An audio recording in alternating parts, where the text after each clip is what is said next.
প্রথম অ্যান্ড্রয়েড ফোনটা আমি হাতে পেয়েছিলাম ক্লাস 10-এ থাকতে।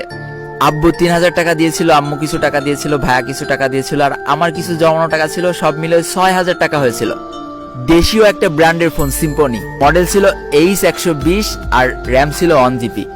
ওই ছিল জীবনের প্রথম অ্যান্ড্রয়েড ফোন। ওফ, কি যে মজা পেয়েছিলাম। ওই ফোনটা ইউজ করতে করতে ইন্টার পরীক্ষা পার করে ফেললাম। অলরেডি 3 বছর ইউজ করা হয়ে গিয়েছে ফোনটা আমার। আর ইন্টার পরীক্ষার পরে আমার লাইফে সব থেকে বড় ঝড় আসলো, যার কারণে আমি জীবনের সব থেকে বেশি ডিপ্রেশনে চলে গিয়েছিলাম। একটা সময় নিজের জীবনের উপর থেকে মায়া উঠে গিয়েছিল। কারোর সাথে কথা বলতাম না, কারোর সাথে মিশতাম না, বন্ধু বান্ধব সব ত্যাগ করে দিয়েছিলাম, নিজের ঘরটাকে জেলখানা বানিয়ে ফেলছিলাম। সারাদিন ঘরের মধ্যে পড়ে থাকতাম আর ওই আমার 6000 টাকার 1GB র্যামওয়ালা ফোনটা সারাদিন ঘোটাঘুটি করতাম। একদিন দেখে আমাদের এলাকায় কিছু ছোট ছোট ছেলেপিলে এই ফ্রি ফায়ার গেমটা খেলছে। যেই দিন আমি প্রথম ফ্রি ফায়ার গেমটার সাথে পরিচিত হলাম, এক নজর গেমটা দেখে কেমন যেন একটা ভালো লাগা কাজ করে গেল। বাসায় এসে প্লে স্টোরে সার্চ দিয়ে দেখি 500 MBর গেম। সারা রাত চিন্তা করলাম যে ভাই, আমার ফোনে র্যামই তো 1GB, আমার কি এই গেম চলবে? 3 বছর ইউজ করে ফেলেছি নর্মাল একটা সেট। ভাই, গ্যালারি ওপেন হতে আমার 1 মিনিট সময় লাগতো। চিন্তা করতেছি গেমটা ইনস্টল দিয়ে যদি ফোনটা নষ্ট হয়ে যায়, আমার বাসা থেকে তো জীবনেও ফোন কিনে দেবে না। তারপর অনেক চিন্তা ভাবনা করার পর তারপরের দিন সকালে প্রথম আমার ফোনে ইনস্টল দিয়ে ফেললাম ফ্রি ফায়ার গেম। বিশ্বাস করো, ওই গেমের উপরে যখন ক্লিক করলাম তখন আমার ফোন 4-5 বার খালি অটো রিস্টার্ট নিচ্ছিল। ব্যাটারিটা খুলে আবার লাগালাম। অবশেষে গেমের ভিতরে ঢুকে দেখি ভালোই খেলা যাচ্ছে, খারাপ না। ঘরের দরজা জানলা লাগাই দিয়ে আমি সারা রাত খেলতাম। আমার মনে আছে আমি একদম সারা রাত খেলতাম ক্লাসিক। আমার জীবনের প্রথম ম্যাচটার কথা আমার স্পষ্ট মনে আছে। আমি সারা মাঠে খালি পনপন করে ঘুরেছিলাম, কোনো এনিমি পাইনি।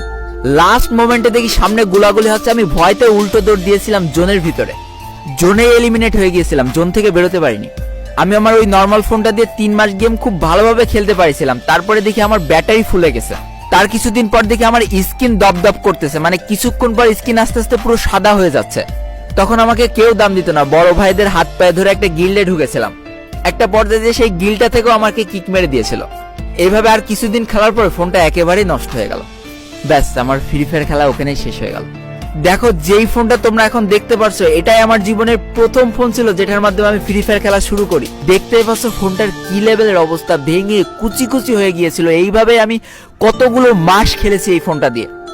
আর ফোন যে কি পরিমাণ গরম হতো, একটা ম্যাচ খেললে ফোন দিয়ে আগুন উড়ে যেত। দেখতেই পাচ্ছি এই সেই ফোন। এই ফোন দিয়ে আমি 7 মাস কি 8 মাস গেম খেলেছি।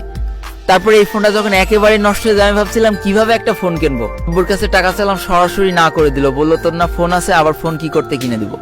তখন আমি আবার টিউশনই করাতাম, কিছু টাকা জমে নিয়েছিলাম। একদিন দেখি আব্বুর মন কিভাবে কি নরম হয়েছে, 10,000 টাকা বের করে দিয়ে বললো যে একটা ফোন কিনে নিয়ে। আব্বু দিল 10,000 টাকা, আমার কাছেও কিছু জমানো টাকা ছিল, আম্মুরা দিল, ভাইরা দিল। তারপরেও 4,000 টাকা শর্ট ছিল আমার পছন্দের ফোনটা কেনার। একটা বন্ধুর কাছ থেকে হাওলাত দিয়ে নিলাম 19,000 টাকা এক জায়গায় করে। জীবনের সব থেকে পছন্দের একটা ফোন কিনলাম, যেটা ছিল Redmi Note 8।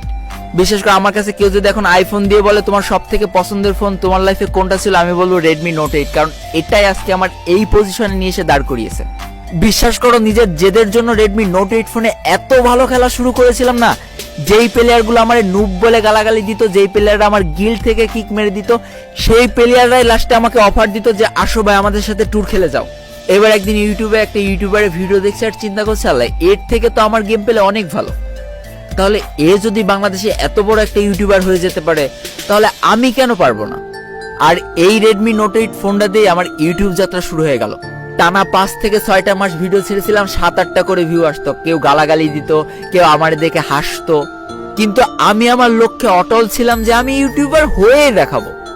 আর দীর্ঘ 5 থেকে 6 মাস পরে সেই দিনটা চলে আসলো। হঠাৎ করে আমার একটা ভিডিও ভাইরাল হয়ে গেল। তারপর থেকে কেন জানি না আমার যাত্রাটা অনেক সহজ হয়ে গিয়েছিল। আমার যখন 2.5 লাখ